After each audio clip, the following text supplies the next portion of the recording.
स्वागत है दोस्तों आप सभी का आपके अपने YouTube चैनल एग्ज़ाम जीके पर। दोस्तों आज की इस वीडियो में हम टीचिंग एप्टीट्यूड से संबंधित महत्वपूर्ण प्रश्न देखेंगे जो कि आपके EMRS TGT PGT के लिए मोस्ट इम्पॉर्टेंट है।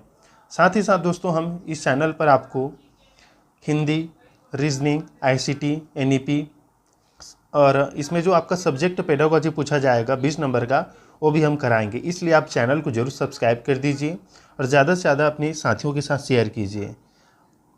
तो चलिए स्टार्ट करते हैं। इसमें हम देखिए, आपको पता ही होगा कि आपका ICT पूछा जाएगा, रीजनिंग है, हिंदी है। तो आपको सभी जो टॉपिक्स हैं EMRS TGT PGT का, वो उसका जो फ्री में क्लास है आपको इसी चैनल पर कराया जाएगा। चलिए स्टार्ट करते हैं, आपको भी आंसर लगाना है। देखिए माइनस मार्किंग इसमें रखा गया है, 100 नंबर का जो है पेपर है। और आपका जो है PGT TGT में एक्स्ट्रा जो है आपका क्वालिफाइंग नेचर का भी रखा गया है, जिसमें आपको 12 और 8 नंबर चाहिए। आपको पता ही होगा, आपने सिलेबस देख लिया होगा। तो ये जो इम्पोर्टेंट वाला है आपका ये भाग, जहाँ से आपका मेरिट बनेगा, फिर आप जो है टियर सेकेंड में जो है जा पाएंगे। वैकेंसी के हिसाब से 10 गुना आपका जो है इसमें कैंडिडेट वापस लिया जाएगा एग्ज़ाम सेकेंड के लिए। तो आपको अच्छे से स्कोर करना है। आप यहीं पर आपको पता चलेगा, क्योंकि 30 नंबर का टीचिंग एप्टीट्यूड पूछा जाएगा। तो आपको आंसर सही लगाना है, कोई भी माइनस मार्किंग नहीं करना है। चलिए स्टार्ट करते हैं। खुद से भी आंसर लगाइए, कमेंट बताइएगा आपने कुल प्रश्नों में कितना सही किया। आज हम कम प्रश्न देखेंगे, धीरे धीरे वीडियो आपको जो है आप शेयर करते जाइएगा।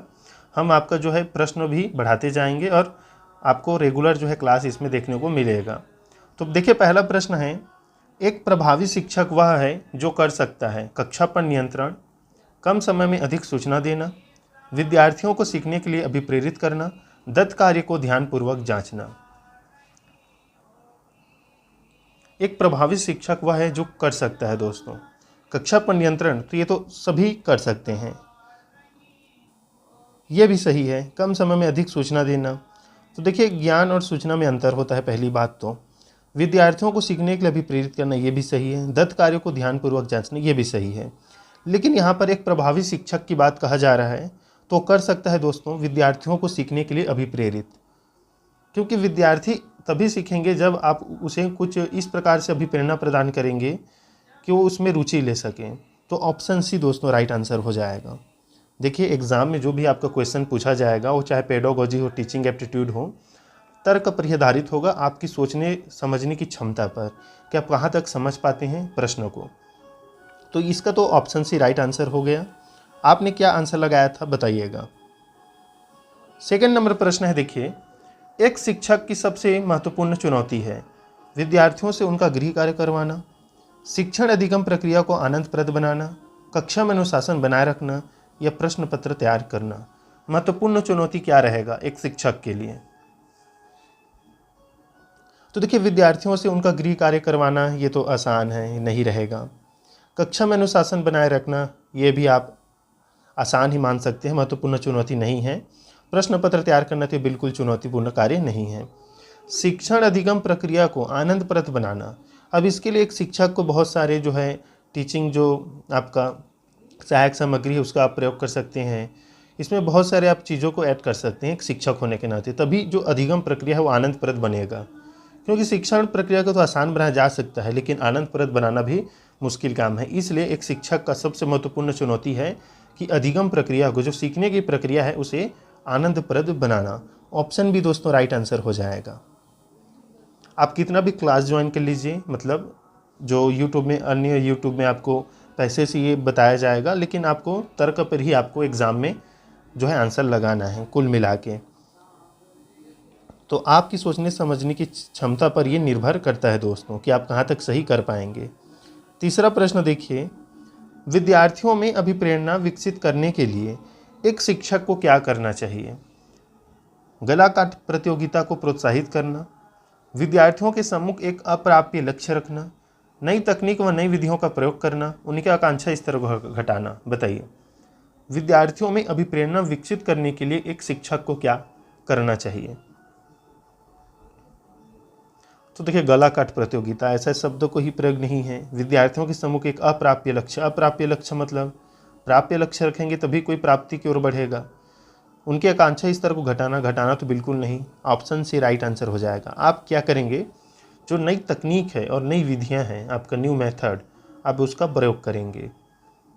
इसके लिए आपको जो है आधुनिकता की ओर आपको जाना पड़ेगा। एक आप शिक्षक हैं तो विद्यार्थियों में भी प्रेरणा विकसित करने के लिए बहुत सी जो है तकनीकों का विकास हो चुका है, आप उसका प्रयोग करेंगे। ऑप्शन सी दोस्तों राइट आंसर हो जाएगा।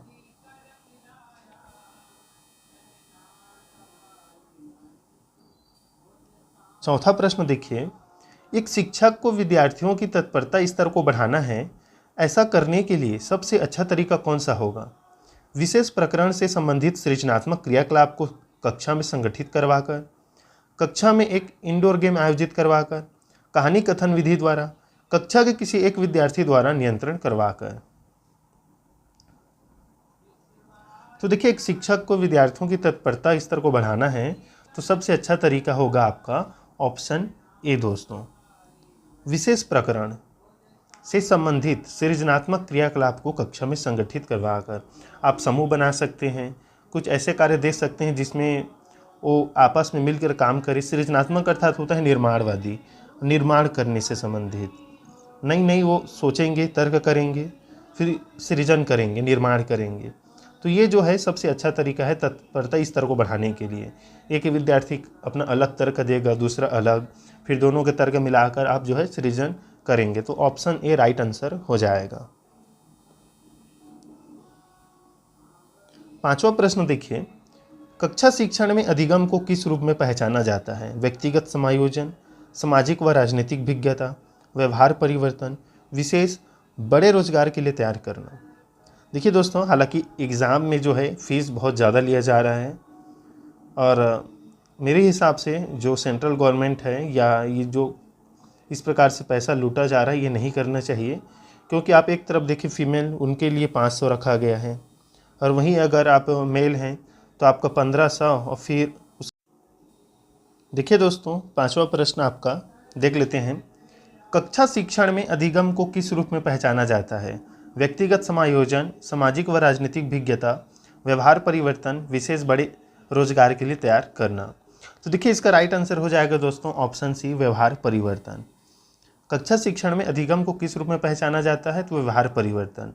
कोई भी बच्चा सीखता है, कुछ नया उसे अनुभव प्राप्त होता है तो उसके व्यवहार में परिवर्तन आता है।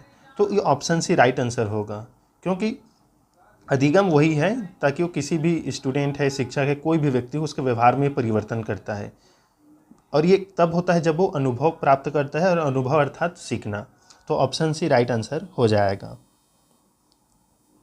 छठवां प्रश्न देखते हैं।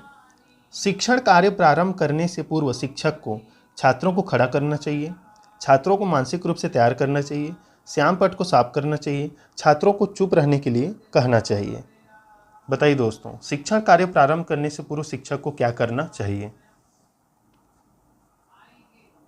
तो देखिए, शिक्षण कार्य प्रारंभ करने से पूर्व शिक्षक को छात्रों को मानसिक रूप से तैयार करना चाहिए। ऑप्शन भी राइट आंसर हो जाएगा दोस्तों, मानसिक रूप से आपको तैयार करना है। अगर उनका रुचि ना हो पढ़ाई में तो आप उन रुचि ले आइए, इंटरेस्ट आप ला सकते हैं। तो इस प्रकार से ऑप्शन भी राइट आंसर हो जाएगा। सातवां प्रश्न है, शिक्षण करते समय आपको लगे कि जो कुछ आपने पढ़ाया है वह सही नहीं है तो आप क्या करेंगे? प्रकरण अधूरा छोड़ देंगे तथा दूसरा प्रकरण शुरू कर देंगे, ये तो गलत हो गया। छात्रों से कहेंगे कि गलती हुई और उसे ठीक कर देंगे, ये सही है। छात्रों का उससे ध्यान हटा देंगे, ये तो गलत हो गया। छात्रों को डांट आप पिलाएंगे नहीं, ये दिलाएंगे रह गया, देंगे, तो ऑप्शन डी भी गलत हो गया। तो ऑप्शन भी राइट आंसर है, ये तो ऑप्शन सी पता चल गया। देखिए, आपका यही जो है सब्जेक्ट जो है आपका पेडागोजी, वहाँ पर एक्टिव जो क्रियाकलाप है उसे संबंधित ये प्रश्न दिया गया है। और यही आपके, अगर आप मैथ से हैं, साइंस से हैं, तो आपका अलग अलग विषय पर पेडागोजी पूछा जाएगा एक्टिविटी बेस पर। देखिए प्रश्न है, सलीम संगीत में निष्णात है परंतु गणित में अच्छा नहीं कर पाता। गणित के अध्यापक के रूप में आप सलीम को क्या कहेंगे? उसे कहेंगे कि संगीत का कोई भविष्य नहीं है, तो आप तो ऐसा नहीं कह सकते। उसे संगीत छोड़कर गणित की पढ़ाई करने को कहेंगे, ये भी गलत हो गया। उसके अभिभावकों को बुलाकर बात करेंगे, ये गलत। उससे कहेंगे कि वह गणित भी अच्छा प्रदर्शन कर सकता है और उसे गणितीय अवधारणाएं समझाएंगे। तो ये तो सही है। आप मोटिवेशन जो है आप प्रदान करेंगे, अभिप्रेरणा कि आप ये भी कर सकते हैं, वो भी कर सकते हैं, बहुत सारे चीज़ जो है आप एक साथ भी कर सकते हैं, अलग अलग सीखने का तरीका है सभी का। तो ऑप्शन डी राइट आंसर हो जाएगा। देखिए अगला प्रश्न, शिक्षकों को निम्नलिखित शिक्षण विधियों को अभ्यास में लाना चाहिए। भाषण विधि, अंतःक्रियात्मक विधियाँ, वर्णनात्मक, उपरोक्त में से कोई नहीं। तो देखिए अंतःक्रियात्मक विधियाँ को आपको जो है प्रयोग में लाना है शिक्षण विधि में। तो ये जो है ऑप्शन भी राइट आंसर रहेगा, अंतःक्रियात्मक विधियाँ। 10वां प्रश्न, सामान्यतः छात्रों में पठन पाठन के लिए निम्न विशेषताएं होती है। अधिगम में क्रियाशीलता, छात्रों में सीखने की योग्यता, स्वयं क्रिया करके नवीन अनुभव द्वारा ज्ञान निर्माण करना, उपरोक्त सभी। अगर देखिए आपको सभी ऑप्शन सही लग रहा है तो सीधे उपरोक्त सभी को लगाइएगा, क्योंकि कोई यहाँ पर जो है नकारात्मक जो है आपका विकल्प नहीं है। अधिगम में क्रियाशीलता अच्छा है, सीखने की योग्यता है, नवीन अनुभव निर्माण करना बिल्कुल सही है। तो ऑप्शन डी राइट आंसर दोस्तों हो जाएगा। 11वां प्रश्न देखिए, आपके द्वारा पूछे गए प्रश्न का विद्यार्थी गलत उत्तर देता है तो आप क्या करेंगे। दूसरा प्रश्न पूछेंगे जिसे विद्यार्थी स्वयं महसूस करे कि उत्तर गलत था, उसे बताएंगे कि उसका उत्तर गलत क्यों था। किसी दूसरे विद्यार्थी को उत्तर देने के लिए कहेंगे, यह सही उत्तर आप ही बता देंगे। तो आपके द्वारा पूछे गए प्रश्न को विद्यार्थी गलत उत्तर देता है तो आप क्या करेंगे, अन्य विद्यार्थियों को उत्तर देने के लिए कहेंगे, ताकि जो है उसको भी पता चले, अगर सही आंसर मिल जाए तब। अगर कोई भी सही उत्तर नहीं दे पाता है तो आप ही बताएंगे।